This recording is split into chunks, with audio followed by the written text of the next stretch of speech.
Chapitre 17. Le logement de la surveillante.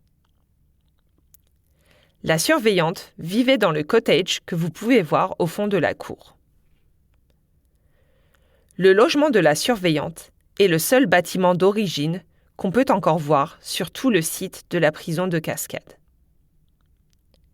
Il est intéressant de voir à quoi ressemblait un logement dans un lieu comme ici. Charlotte McCullough fut la première surveillante à vivre ici.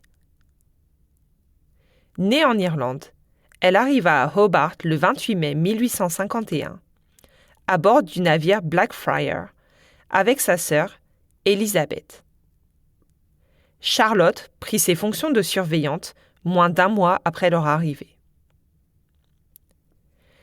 La décision de nommer une femme célibataire comme surveillante était sans précédent.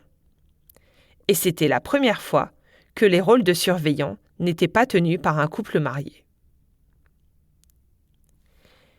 Elizabeth devint assistante surveillante en décembre 1852. Et on pense qu'elle habitait à côté de sa sœur, dans le cottage d'assistante surveillante.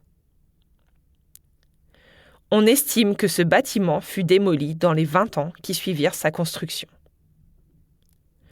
Heureusement, des fouilles archéologiques ont permis de découvrir l'endroit d'origine du cottage.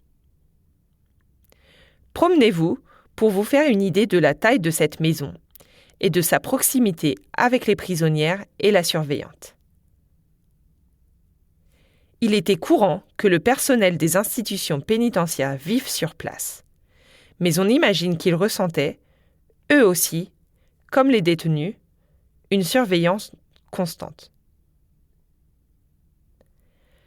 Pendant un certain temps, les historiens pensaient que la baie vitrée du cottage de la surveillante lui permettait de surveiller les femmes et les enfants depuis son salon.